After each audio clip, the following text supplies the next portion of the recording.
ஆசிய கோப்பை கிரிக்கெட்டில் பாகிஸ்தானுக்கு எதிரான ஆட்டத்தில் 7 விக்கெட் வித்தியாசத்தில் இந்திய அணி அபார வெற்றி பெற்றது. பாகிஸ்தான் அணி 20 ஓவர்களில் 9 விக்கெட்டுகளை இழந்து 127 ரன்கள் மட்டுமே எடுத்தது. பின்னர் 128 ரன்கள் எடுத்தால் வெற்றி என்ற இலக்குடன் களமிறங்கிய இந்திய அணி 15.5 ஓவர்களில் 3 விக்கெட்டுகளை மட்டுமே இழந்து 131 ரன்கள் எடுத்து எளிதில் வெற்றி பெற்றது. ஆசிய கோப்பை கிரிக்கெட்டில் பாகிஸ்தானுக்கு எதிரான ஆட்டத்தில் 7 விக்கெட் வித்தியாசத்தில் இந்திய அணி அபார வெற்றி பெற்ற பிறகு இந்திய அணி கேப்டன் சூரியகுமார் பேசிய வார்த்தைகள் ஒவ்வொரு இந்தியரின் மனதையும் நெகிழச் செய்துள்ளது. தனது பிறந்தநாள் பரிசாக இந்த வெற்றியை கருதாமல் பஹல்காம் பயங்கரவாத தாக்குதலில் பாதிக்கப்பட்டவர்களுக்கும் இந்திய ராணுவ வீரர்களுக்கும் இந்த வெற்றியை சமர்ப்பிப்பதாக சூரியகுமார் கூறியுள்ளார். ஆசிய கோப்பை கிரிக்கெட் போட்டியில் பாகிஸ்தானுக்கு எதிரான ஆட்டத்தில் இந்தியா அபார வெற்றி பெற்ற நிலையில் நாடு முழுவதும் பல்வேறு பகுதிகளில் ரசிகர்கள் கொண்டாட்டத்தில் ஈடுபட்டனர். பட்டாசுகள் வெடித்து ஆட்டம் பாட்டத்துடன் தங்களது மகிழ்ச்சியை வெளிப்படுத்தினர்.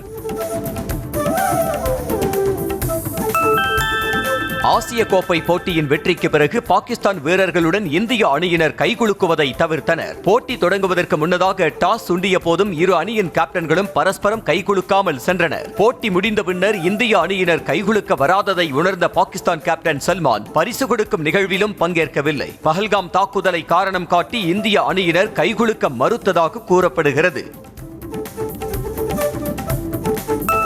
துபாயில் நடைபெற்ற ஆசிய கோப்பை கிரிக்கெட் லீக் ஆட்டத்தின் போது தேசிய கீதம் ஒலிக்க வேண்டிய நேரத்தில் ஜலேபி பாடல் ஒலித்ததால் பாகிஸ்தான் அணிக்கு தர்ம சங்கடம் ஏற்பட்டது. தேசிய கீதத்திற்கு பதில் வேறு பாடல் ஒலித்ததால் மைதானத்தில் இருந்த பாகிஸ்தான் ரசிகர்கள் அதிர்ச்சியில் உறைந்து போனார்கள். மத்திய அரசு கொண்டு வந்த வக்ஃப் திருத்த சட்டத்திற்கு எதிராக தொடரப்பட்ட வழக்கில் இன்று உச்சநீதிமன்றம் இடைக்கால உத்தரவு பிறப்பிக்க உள்ளது. கடந்த ஏப்ரல் மாதம் மத்திய அரசு அமல்படுத்திய வக்ஃப் திருத்த சட்டத்தை எதிர்த்து தாக்கல் செய்யப்பட்ட 70க்கும் மேற்பட்ட மனுக்களை பரிசீலித்த உச்சநீதிமன்றம் அதில் 5 மனுக்களை மட்டும் விசாரணைக்கு ஏற்றது.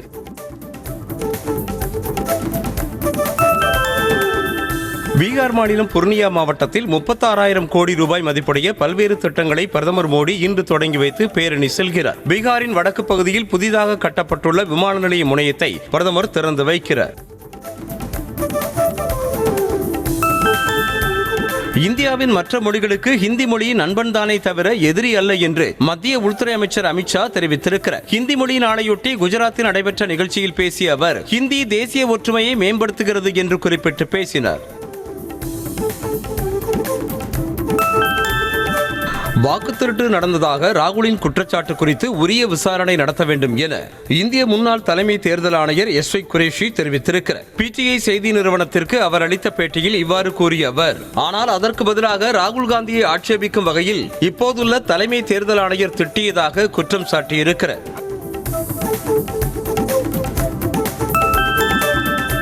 வருமான வரி கணக்கு தாக்கல் செய்வதற்கான காலக்கெடு இன்றுடன் நிறைவு பெறுவதாக அறிவிக்கப்பட்டிருக்கிறது. தவறும் பட்சத்தில் வருமான வரி கணக்கு தாக்கல் செய்ய அபராதம் செலுத்த நேரிடும் என எச்சரித்திருக்கும் வருமான வரித்துறை கடைசி நேர அவசரங்களை தவிர்க்க முன்கூட்டியே கணக்கை தாக்கல் செய்யும்படி அறிவுறுத்தியிருக்கிறது.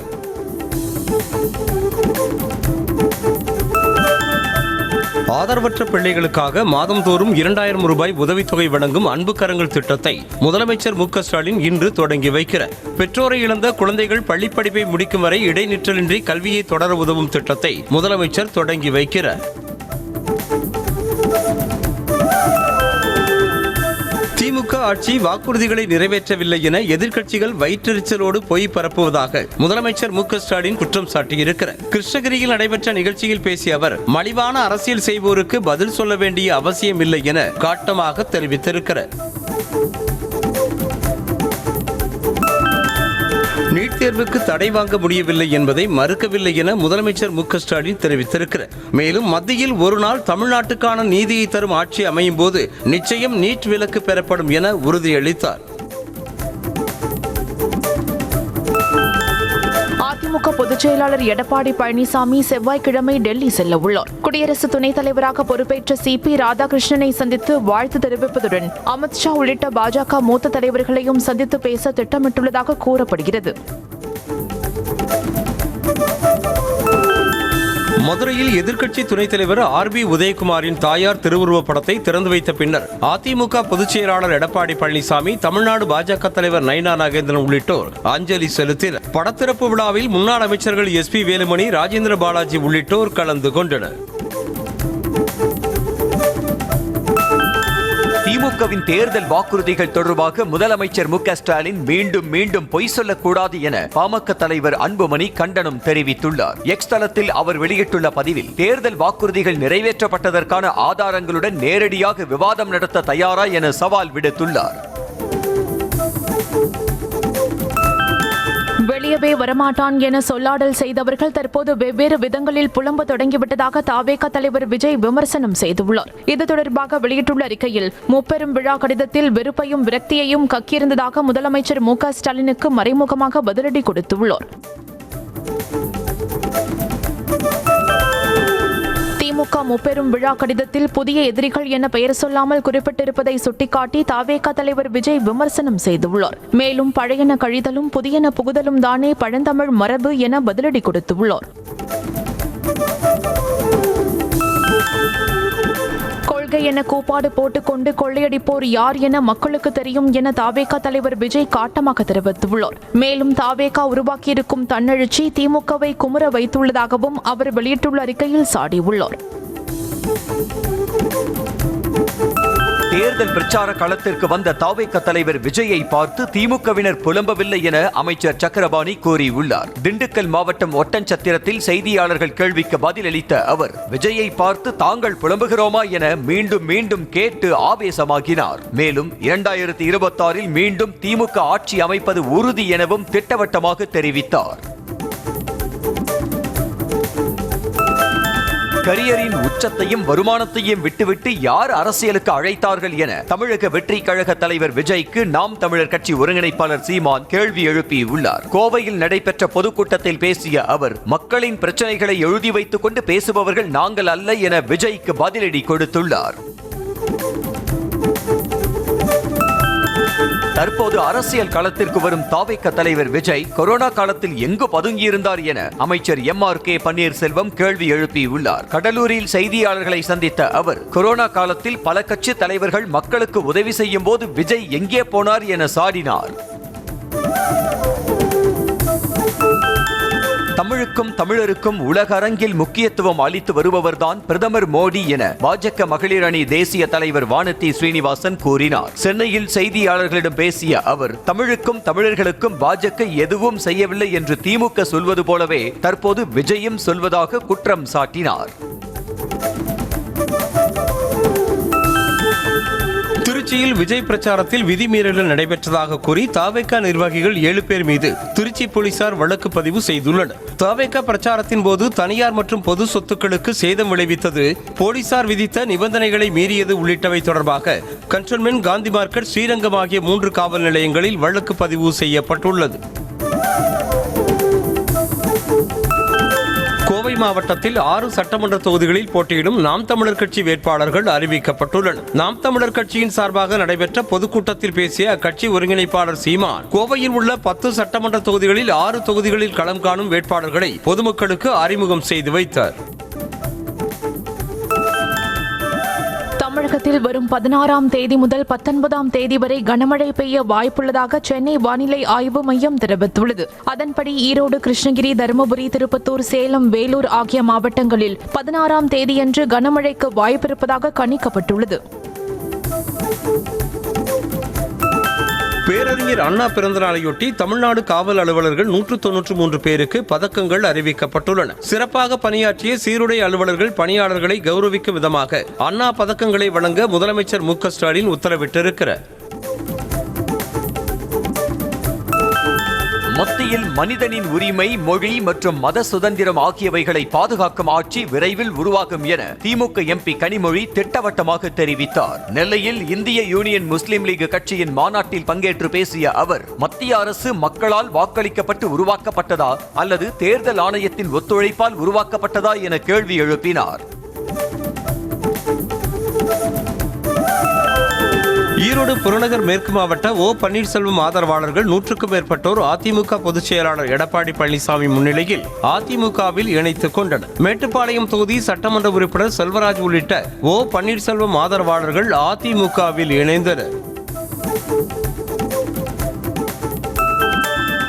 பேரறிஞர் அண்ணாவின் 117வது பிறந்தநாளை முன்னிட்டு திருச்சி மாவட்டம் சிறுகனூரில் மதிமுக சார்பாக இன்று மாநாடு நடைபெறுகிறது. கழிப்பறை வசதி, குடிநீர் வசதி, வாகன வசதி உள்ளிட்டவை தயார் நிலையில் உள்ளன. மாநாட்டில் மதிமுக பொதுச் செயலாளர் வைகோ, தலைமை நிலைய செயலாளர் துரை வைகோ ஆகியோர் கலந்து கொண்டு சிறப்புரையாற்றுகின்றனர். தமிழக வெற்றி கழக தலைவர் விஜய் ஒரு கட்சி தலைவர் என்பதை விட நடிகராக இருப்பதால் அவரை பார்க்க அளவுக்கு அதிகமாக ரசிகர்கள் கூட்டம் கூடுவதாக புரட்சி பாரதம் கட்சி தலைவர் ஜெகன்மூர்த்தி தெரிவித்தார். காஞ்சிபுரம் மாவட்டம் புத்தகரத்தில் செய்தியாளர்களுக்கு பேட்டி அளித்த அவர், விஜய்க்கு வரும் கூட்டத்திற்கு எந்தவித இடையூறும் காவல்துறையினர் ஏற்படுத்தக்கூடாது என்றார். தாவேக தலைவர் விஜய்க்கு கூடிய கூட்டம் மிகப்பெரியது என்பதை மறுக்க முடியாது என சிவகங்கை தொகுதி காங்கிரஸ் எம்பி கார்த்தி சிதம்பரம் தெரிவித்தார். சிவகங்கை மாவட்டம் மானாமதுரையில் செய்தியாளர்களை சந்தித்த அவர், விஜய்க்கு கூடிய கூட்டம் வடிவமாக அமைப்பாக மாறி தேர்தலை சந்தித்து எந்த அளவுக்கு வெற்றி பெறும் என்பதை காலம்தான் சொல்லும் என்றார். தமிழக வெற்றி கழக தலைவர் விஜய் பிரச்சாரத்திற்கு தாங்கள் எந்தவிதமாக நெருக்கடியும் கொடுக்கவில்லை என அமைச்சர் பெரிய கருப்பன் திட்டவட்டமாக தெரிவித்தார். சிவகங்கை மாவட்டம் திருப்பத்தூரில் செய்தியாளர்களுக்கு பேட்டி அளித்த அவர், தமிழர்களுக்கு தீங்கு இழைக்கக்கூடிய பாஜகவை தாங்கள் எதிர்ப்பதாக கூறினார்.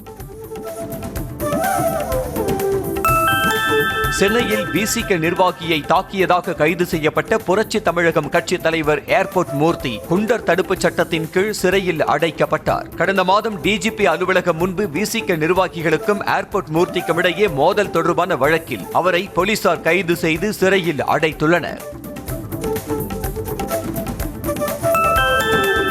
சென்னையில் இளைஞர் காங்கிரஸ் சார்பாக வாக்கு திருட்டுக்கு எதிராக மாபெரும் பேரணி நடைபெற்றது. ஏராளமானோர் ஆர்வத்தோடு கையில் தீப்பந்தம் ஏந்திக் கொண்டு பேரணியில் பங்கேற்றனர். காங்கிரஸ் கொடி மற்றும் ராகுல் காந்தியின் புகைப்படங்களை ஏந்திக் கொண்டு வாக்கு திருட்டுக்கு எதிராக முழக்கமிட்டனர். சென்னையில் நாய்க்கடிக்கு உடனடியாக சிகிச்சை எடுத்துக்கொண்ட நபர் ரேபிஸ் நோயால் பாதிக்கப்பட்டு பரிதாபமாக உயிரிழந்த சம்பவம் அதிர்ச்சியை ஏற்படுத்தியுள்ளது. ராயப்பேட்டையைச் சேர்ந்த முகமது நசூருதீனை கடந்த ஜூலை மாதம் தெருநாய் ஒன்று கடித்ததாக கூறப்படுகிறது. இதனையடுத்து ராயப்பேட்டை அரசு மருத்துவமனைக்கு சென்று சிகிச்சை எடுத்த போதிலும் ரேபிஸ் நோயால் பாதிக்கப்பட்டு உயிரிழந்தார். திருவள்ளூர் மாவட்டம் பொன்னேரியில் ஸ்ரீ கிருஷ்ணா நகைக்கடை உரிமையாளரின் வீட்டில் 3 நாட்களாக நீடித்த வருமான வரித்துறை சோதனை ஞாயிற்றுக்கிழமை மாலையுடன் நிறைவடைந்தது. முக்கிய ஆவணங்களுடன் 3 கார்களில் அதிகாரிகள் புறப்பட்டு சென்றனர். சிவன் கோயில் தெருவில் உள்ள நகைக்கடை உரிமையாளரின் வீடுகளில் சோதனை நடைபெற்றது. விஜய் கட்சியில் கட்டுப்பாடும் இல்லை, கண்ணியமும் இல்லை என அமைச்சர் கீதா ஜீவன் விமர்சனம் செய்தார். தூத்துக்குடியில் செய்தியாளர்களை சந்தித்த அவர், தமிழக வெற்றி கழகம் வரையறை இல்லாமல் இருப்பதால் தலைமை கட்டுப்பாட்டோடு நடந்து கொள்ள வேண்டும் என அறிவுரை வழங்கினார். 2026 டிசம்பர் மாதத்திற்குள் குலசேகரப்பட்டினத்தில் இருந்து ராக்கெட் விண்ணில் ஏவப்படும் என இஸ்ரோ தலைவர் நாராயணன் திட்டவட்டமாக தெரிவித்திருக்கிறார். கன்னியாகுமரியில் செய்தியாளர்களுக்கு பேட்டியளித்த அவர், ஆபரேஷன் சிந்தூர் தாக்குதலின் போது நாசா மற்றும் இஸ்ரோவும் இணைந்து உருவாக்கப்பட்ட 25 செயற்கைக்கோள்கள் துல்லியமாக செயல்பட்டது பயனுள்ளதாக இருந்தது என்றார். ஈரோடு மாவட்டம் தாளவாடி அருகே தமிழக கர்நாடக எல்லையில் உள்ள புலிஞ்சூர் சோதனை சாவடியில் உயர்நீதிமன்ற உத்தரவை மீறி நுழைவு கட்டணம் வசூலிக்கப்படுவதாக புகார் எழுந்துள்ளது. கட்டணம் வசூலுக்காக சோதனை சாவடியில் வாகனங்கள் காக்க வைக்கப்படுவதால் கடும் போக்குவரத்து நெரிசல் ஏற்பட்டுள்ளது. காஞ்சிபுரத்தில் லாரியை முந்த முயன்ற போது 2 இருசக்கர வாகனங்கள் நேருக்கு நேர் மோதி விபத்துக்குள்ளானதில் லாரியின் டயரில் சிக்கி நண்பர்கள் 2 உயிரிழந்தனர். பெரிய காஞ்சிபுரத்தைச் சேர்ந்த ஹரீஷ் தனது நண்பர்களான நிர்மல் மற்றும் சந்தோஷ் ஆகிய 2வரையும் இருசக்கர வாகனத்தில் அழைத்துக் கொண்டு வையாவூர் சாலையில் சென்றபோது விபத்தில் சிக்கினர். திருப்பூரில் குடிநீர் சரியாக விநியோகம் செய்யப்படவில்லை என கோரி மக்கள் சாலை மறியல் போராட்டத்தில் ஈடுபட்டதால் போக்குவரத்து நெரிசல் ஏற்பட்டது. சின்னாநகர் பகுதியில் மாநகராட்சி நிர்வாகம் முறையாக குடிநீர் வழங்கவில்லை என கோரி அப்பகுதியைச் சேர்ந்த 100க்கும் மேற்பட்டோர் திடீரென போராட்டத்தில் ஈடுபட்டனர். புதுக்கோட்டை மாவட்டம் விராலிமலை அடுத்துள்ள மயிலாப்பட்டி மலை மீது அழிந்த நிலையில் உள்ள சிவன் கோவிலில் வீரபாண்டியன் ஆட்சி காலத்து கல்வெட்டு கண்டெடுக்கப்பட்டுள்ளது. கல்வெட்டின் எழுத்து குறியீட்டை கொண்டு கிபி 13ஆம் நூற்றாண்டை சேர்ந்ததாக இருக்கலாம் எனவும் 2ஆம் சடையவர்மன் வீரபாண்டியன் காலத்து கல்வெட்டாக இருக்கலாம் எனவும் கூறப்படுகிறது. தேனி மாவட்டம் ஆண்டிப்பட்டி அருகே தேசிய நெடுஞ்சாலையை கடக்க முயன்ற இருசக்கர வாகனம் மீது அதிவேகமாக கார் மோதியதில் பிஸ்கட் வியாபாரி பரிதாபமாக உயிரிழந்தார். இருசக்கர வாகனத்தில் வேலைக்கு சென்ற சண்முக சுந்தரபுரத்தைச் சேர்ந்த பிஸ்கட் வியாபாரி கோவிந்தராஜ் என்பவர் மதுரை தேனி தேசிய நெடுஞ்சாலையை கடக்க முயன்ற போது யோசுவா என்பவர் ஓட்டி வந்த கார் மோதியது. சென்னை அடுத்த தாம்பரம் அருகே ஏடிஎம்மில் பணம் எடுக்க வருபவர்களின் கவனத்தை திசை திருப்பி நூதன முறையில் பணத்தை திருடி வந்த திருடனை போலீசார் கைது செய்து கல்லூரியில் ஆசிரியரான பெங்களூருவைச் சேர்ந்த திம்மாராயப்பா தனியார் செயலியில் முதலீடு செய்து பணத்தை இழந்ததால் நூதன திருட்டில் ஈடுபட்டதாக வாக்குமூலம் அளித்திருக்கிறார்.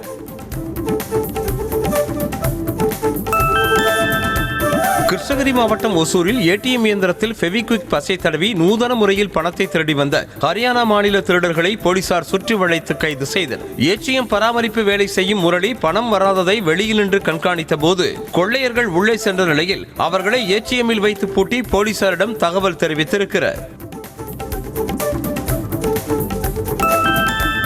நாகை மாவட்டம் கீழ்வேளூர் அரசு மேல்நிலைப் பள்ளியில் படித்து வரும் 12ஆம் வகுப்பு மாணவியை அடித்ததாக அளிக்கப்பட்ட புகாரின் பேரில் தலைமை ஆசிரியர் மீது போலீசார் வழக்கு பதிவு செய்துள்ளனர். இரிஞ்சூர் பகுதியைச் சேர்ந்த 12ஆம் வகுப்பு மாணவி பள்ளி வகுப்பறையில் புத்தகத்தை வைத்துவிட்டு வீட்டிற்கு சென்றதாக கூறி தலைமை ஆசிரியர் அடித்ததாக கூறப்படுகிறது. கொடைக்கானல் பெப்பர் ஃபால்ஸ் பகுதியில் இறக்கமான சாலையில் சென்ற சுற்றுலா வாகனம் ஓட்டுநரின் கட்டுப்பாட்டை இழந்து 20 அடி பள்ளத்தில் இறங்கி விபத்துக்குள்ளானது. அங்கிருந்த சுவரின் மீது மோதி நின்றதால் அடுத்துள்ள பள்ளத்தாக்கில் விழாமல் பெரும் அசம்பாவிதம் தவிர்க்கப்பட்டது. நல்வாய்ப்பாக அதில் பயணித்தவர்கள் லேசான காயங்களுடன் உயிர் தப்பினர். நாமக்கல் மாவட்டம் ராசிபுரம் அருகே உள்ள தனியார் பள்ளி விடுதியில் தேனீக்கள் கொட்டியதில் 9 மாணவிகள் மற்றும் பெற்றோர் உட்பட 18 பேர் காயமடைந்து மருத்துவமனையில் அனுமதிக்கப்பட்டுள்ளனர். மசக்காளிப்பட்டி பகுதியில் செயல்பட்டு வரும் SRV ஹைடெக் பள்ளியின் விடுதி வளாகத்தில் உள்ள மரத்திற்கு அடியில் அமர்ந்து பெற்றோரோடு மாணவிகள் சாப்பிட்டுக் கொண்டிருந்த போது தேனீக்கள் தாக்கின.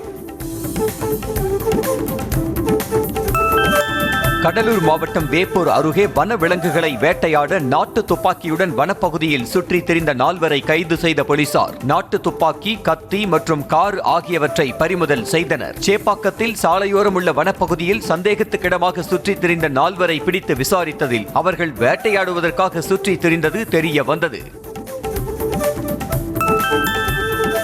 கோவையில் அமைக்கப்பட்டு வரும் அவினாசி சாலை உயர்மட்ட பாலம் அக்டோபர் 9ஆம் தேதி முதலமைச்சர் மு.க. ஸ்டாலின் திறப்பதற்கான ஏற்பாடுகள் செய்யப்பட்டு வருவதாக அமைச்சர் ஏவா வேலு தெரிவித்தார். கோவையில் செய்தியாளர்களுக்கு பேட்டி அளித்த அவர் அவினாசி சாலையில் 1791 கோடி ரூபாயில் கட்டப்பட்டு வரும் பாலத்தின் பணிகள் இந்த மாத இறுதிக்குள் 100% நிறைவடையும் என்றார்.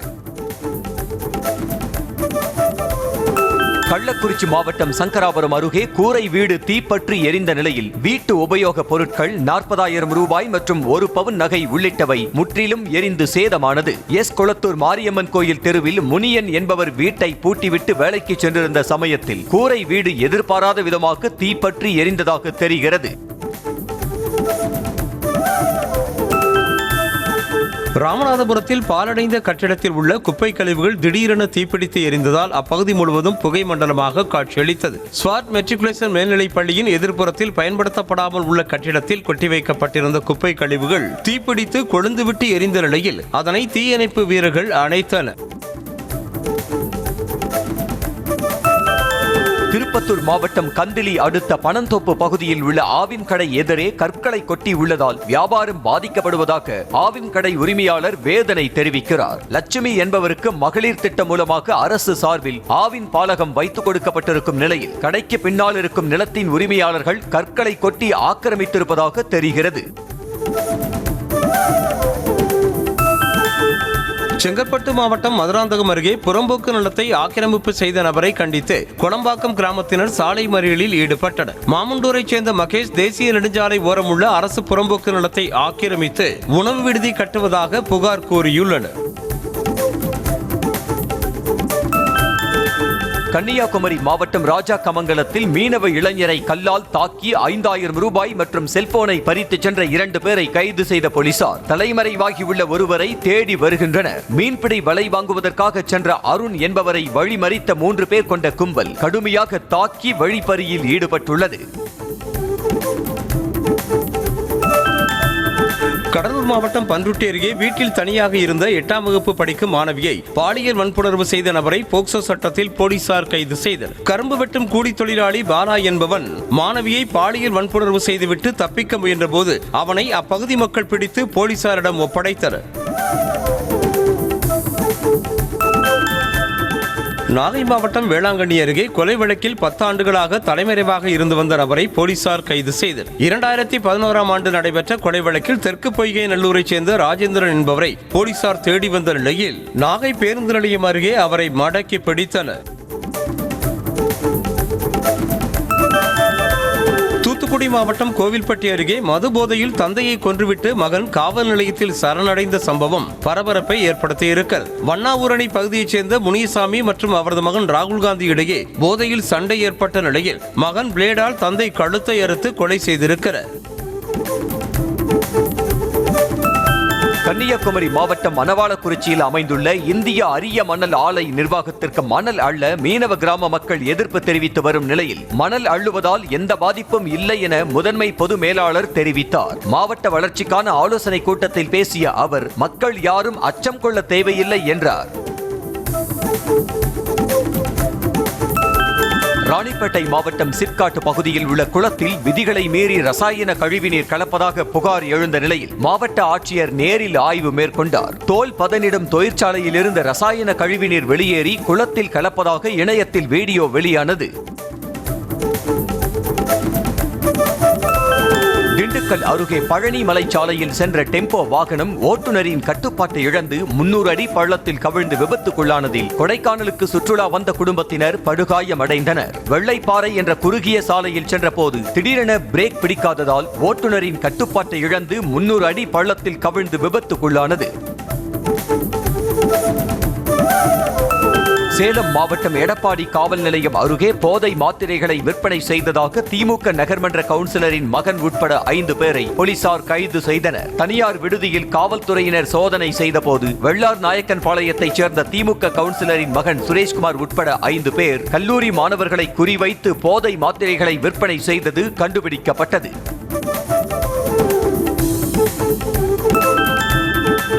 கன்னியாகுமரி மாவட்டம் இரணியல் அருகே ஆட்டுப்பண்ணை கொட்டகையை அடித்து நொறுக்கி சூறையாடிய 8 பேர் கொண்ட கும்பலை போலீசார் தேடி வருகின்றனர். அந்த பகுதியில் ஆட்டுப்பண்ணை அமைத்த ஞானசேகருக்கு சிலர் எதிர்ப்பு தெரிவித்து வந்த நிலையில் கம்பி மற்றும் கடப்பாறைகளோடு வந்த மர்ம கும்பல் கொட்டகை மீது தாக்குதல் நடத்தி சிசிடிவிகளை நொறுக்கி உள்ளனர்.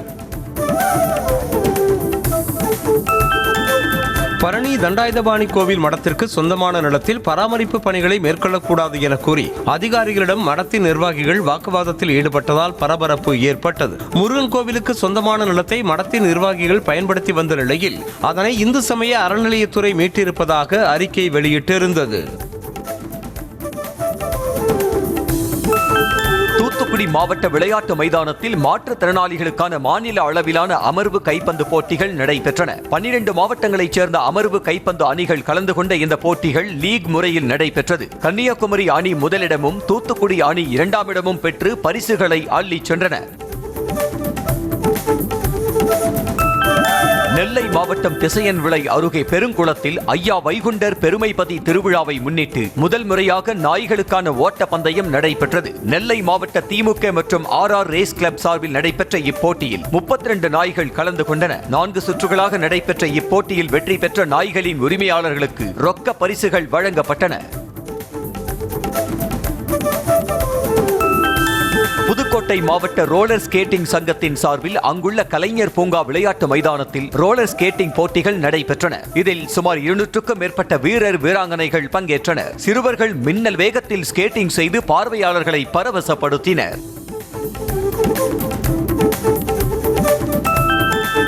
கேரள மாநிலத்தில் அமீபிக் என்ற மூளைக்காய்ச்சல் நோய் தாக்குதலுக்கு ஆளாகி கடந்த 9 மாதங்களில் 17 பேர் உயிரிழந்த சம்பவம் அதிர்ச்சியை ஏற்படுத்தியுள்ளது. அமீபிக் மூளைக்காய்ச்சல் காரணமாக கடந்த ஆகஸ்ட் மாதத்தில் மட்டும் 19 பேர் இந்த நோயால் பாதிக்கப்பட்ட நிலையில் 7 பேர் உயிரிழந்ததாக கூறப்படுகிறது. டெல்லியில் இருசக்கர வாகனம் மீது கார் மோதிய விபத்தில் மத்திய நிதித்துறை அமைச்சகத்தின் மூத்த அதிகாரி நவ்ஜோத் சிங் சம்பவ இடத்திலேயே உயிரிழந்த நிலையில் அவரது மனைவி படுகாயங்களோடு மருத்துவமனையில் அனுமதிக்கப்பட்டிருக்கிறார். நவ்ஜோத் சிங் பைக்கில் அவரது மனைவியோடு சென்று கொண்டிருந்த போது BMW காரில் சென்ற பெண் இருசக்கர வாகனத்தில் மோதியிருக்கிறார். மேற்கு வங்க மாநிலம் ஜல்பைகுரியில் பெய்த கடும் மழை காரணமாக குடியிருப்பு பகுதிகளில் வெள்ளம் சூழ்ந்ததால் மக்கள் அன்றாட தேவைகளுக்கு வெளியே வர முடியாமல் தவித்தனர். ஜல்பைகுரி மாவட்டத்தில் பெய்த மழையினால் டீஸ்டா நதியில் வெள்ளப்பெருக்கு ஏற்பட்டதால் அருகில் உள்ள சபடங்கா கிராமத்திற்குள் நீர் புகுந்து குளம் போல் காட்சியளித்தது. ஆந்திர மாநிலம் NTR மாவட்டம் அருகே விஜயவாடாவுக்கு செல்லும் பேருந்தில் பெண்கள் ஒருவரை ஒருவர் தாக்கிக் கொண்ட வீடியோ காட்சி வெளியாகியுள்ளது. இருக்கைக்காக வாக்குவாதத்தில் ஈடுபட்ட பெண்கள் ஒரு கட்டத்தில் தண்ணீர் பாட்டில் மற்றும் கைகளால் தாக்கிக் கொண்டனர்.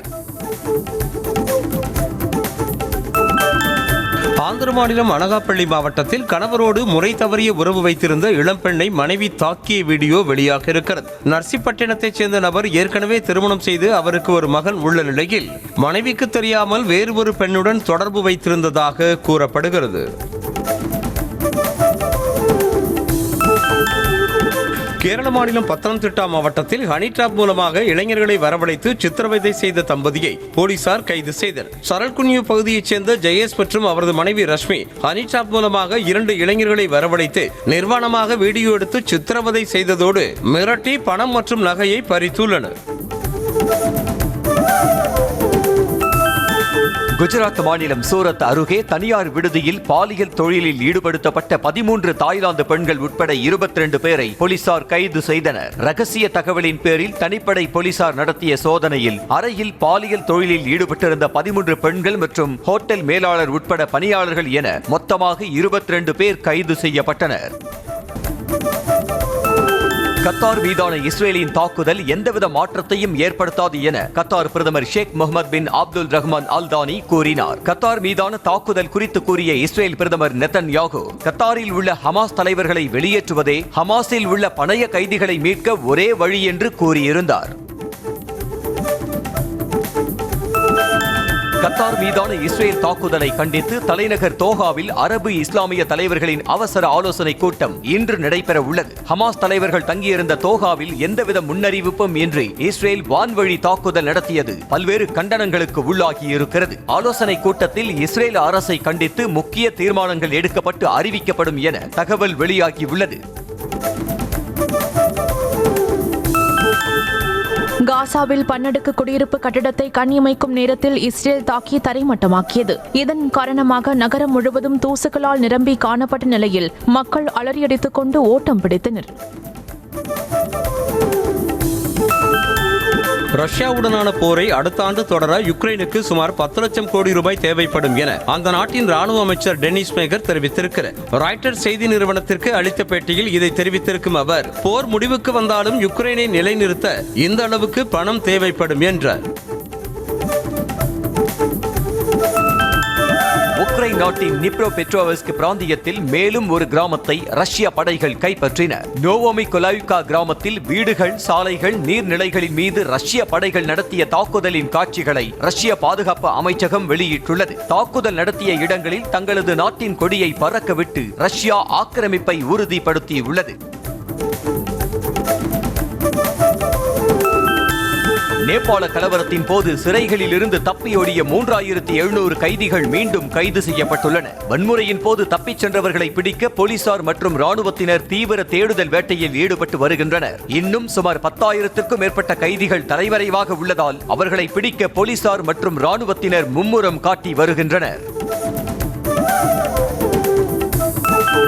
ஆஸ்திரேலியாவுக்கு எதிரான முதலாவது ஒருநாள் கிரிக்கெட் போட்டியில் இந்திய மகளிர் அணி அதிர்ச்சி தோல்வி அடைந்தது. முதலில் ஆடிய இந்திய மகளிர் அணி 50 ஓவர்களில் 7 விக்கெட் இழப்புக்கு 281 ரன்கள் எடுத்தது. 282 ரன்கள் எடுத்தால் வெற்றி என்ற இலக்குடன் ஆடிய ஆஸ்திரேலிய மகளிர் அணி 44.1 ஓவர்களில் 2 விக்கெட்டுகளை மட்டுமே இழந்து 282 ரன்கள் எடுத்து 8 விக்கெட் வித்தியாசத்தில் வெற்றி பெற்றது. உலக குத்துச்சண்டை சாம்பியன்ஷிப் போட்டியின் 57 கிலோ எடை பிரிவில் இந்திய வீராங்கனை ஜாஸ்மின் லம்போரியா தங்கம் வென்றார். தனது 3வது உலக சாம்பியன்ஷிப் போட்டியில் தங்கம் வென்று சாதித்துள்ள ஜாஸ்மின் இதன் மூலம் உலக குத்துச்சண்டை போட்டியில் சாம்பியன் பட்டம் வென்ற 9வது இந்திய வீராங்கனை என்ற பெருமையையும் பெற்றுள்ளார். சிலியில் நடைபெற்ற மெய் சிலிர்க்க வைக்கும் கார் ரேசிங் வீடியோ காட்சி வெளியாகி ரசிகர்களை கவர்ந்திருக்கிறது. போட்டியின் போது கார்களில் வீரர்கள் சீறிப்பாய்ந்து சென்ற நிலையில் காருக்குள் இருந்து எடுக்கப்பட்ட வீடியோ காட்சிகளும் இடம்பெற்றுள்ளன.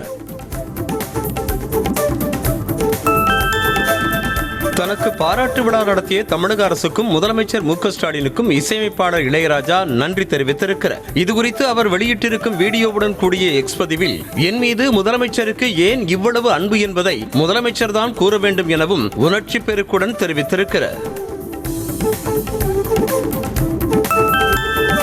இளையராஜாவை பார்த்து வளர்ந்தவன் என்பதில் மட்டற்ற மகிழ்ச்சி கொள்வதாக இசை புயல் A.R. ரகுமான் நிகழ்ச்சியுடன் தெரிவித்துள்ளார். இது தொடர்பாக அவர் வெளியிட்டுள்ள எக்ஸ் பதிவில் இசைஞானிக்கு தமிழ்நாடு அரசு நடத்திய பாராட்டு விழா அவருக்கானது மட்டுமல்ல ஒட்டுமொத்த இசை கலைஞர்களுக்குமானது எனவும் புகழாரம் சூட்டியுள்ளார்.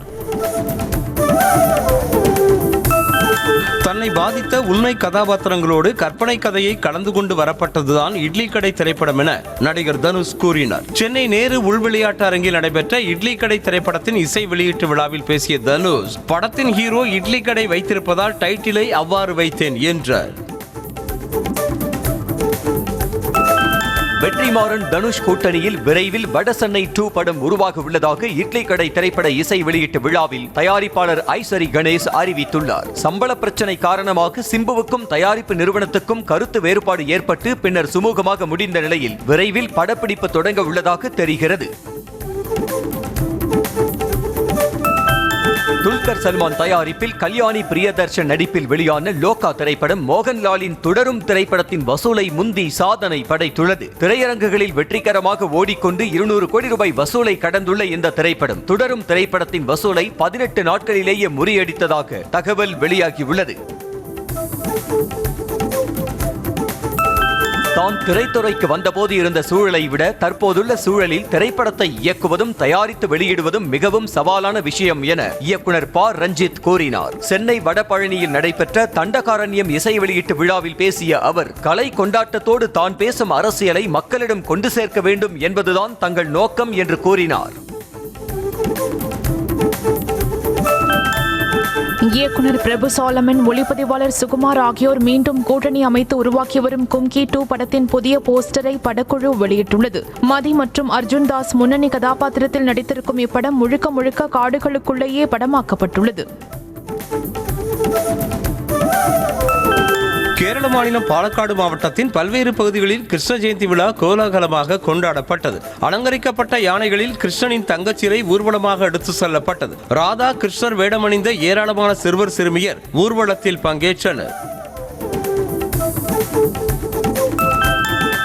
ஈரோடு மாவட்டம் அவல்பூந்துறை அருகே ராட்டை சுற்றிப்பாளையத்தில் உள்ள தென்னக காசி பைரவர் ஆலயத்தில் தேய்பிறை அஷ்டமியை முன்னிட்டு சிறப்பு பூசை நடைபெற்றது. இதில் ஈரோடு, கரூர், நாமக்கல், திருப்பூர் மற்றும் கோவை உள்ளிட்ட பல்வேறு பகுதிகளிலிருந்து வந்திருந்த பக்தர்கள் நீண்ட வரிசையில் நின்று சாமி தரிசனம் செய்தனர்.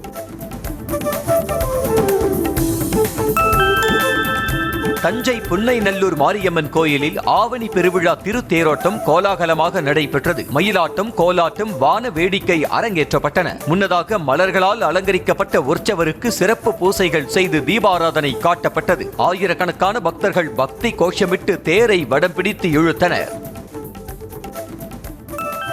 நாகை மாவட்டம் அக்கரைப்பேட்டையில் உள்ள முத்துமாரியம்மன் கோயிலில் செடில் உற்சவ திருவிழா நடைபெற்றது. இதனையொட்டி கோயில் வளாகத்தில் அமைக்கப்பட்டுள்ள செடில் மரத்தில் குழந்தைகள் ஏற்றப்பட்டு அந்தரத்தில் சுற்றி வந்து நேர்த்தி கடன் செலுத்தினர். உற்சவ விழாவில் பள்ளிக்கல்வித்துறை அமைச்சர் அன்பில் மகேஷ் பொய்யாமொழி உள்ளிட்டோர் சுவாமி தரிசனம் செய்தனர். சிவகங்கை மாவட்டம் தேவகோட்டை அருகே அமைந்துள்ள தேவி கருமாரியம்மன் கோயிலில் திருவிளக்கு பூஜை விமர்சையாக நடைபெற்றது. காப்பு கட்டுதலோடு தொடங்கிய திருவிழாவில் நேற்று நடைபெற்ற விளக்கு பூஜையில் பெண்கள் திரளானோர் கலந்து கொண்டு உலக நன்மை மற்றும் மழை வேண்டியும் விவசாயம் செழிக்கவும் விளக்கேற்றி வழிபாடு செய்தனர். சேலம் மாவட்டம் எடப்பாடியில் பிரசன்ன நஞ்சுண்டேஸ்வரர் கோயிலில் 63 நாயன்மார்களின் 19ஆம் ஆண்டு பெருவிழா வெகு விமர்சையாக நடைபெற்றது. நாயன்மார்களுக்கு சிறப்பு அலங்காரம் செய்யப்பட்டு ரதத்தில் வைத்து முக்கிய வீதிகள் வழியாக மேளதாளங்கள் முழங்க ஊர்வலமாக எடுத்து செல்லப்பட்டதை அடுத்து ஏராளமான பக்தர்கள் சாமி தரிசனம் செய்தனர். நீலகிரி மாவட்டம் கோத்தகிரியில் உள்ள பிரசித்தி பெற்ற சகாய மாதா ஆலயத்தில் திருத்தேர் பவனி வெகு விமரிசையாக நடைபெற்றது. அலங்கரிக்கப்பட்ட திருத்தேரில் மாதாவின் சொரூபம் வைக்கப்பட்டு முக்கிய வீதிகள் வழியாக திருத்தேர் பவனி ஊர்வலம் நடைபெற்றது. திருத்தேர் பவனியை ஒட்டி பேராலயத்தில் கூட்டு திருப்பலிகள் நடைபெற்றன.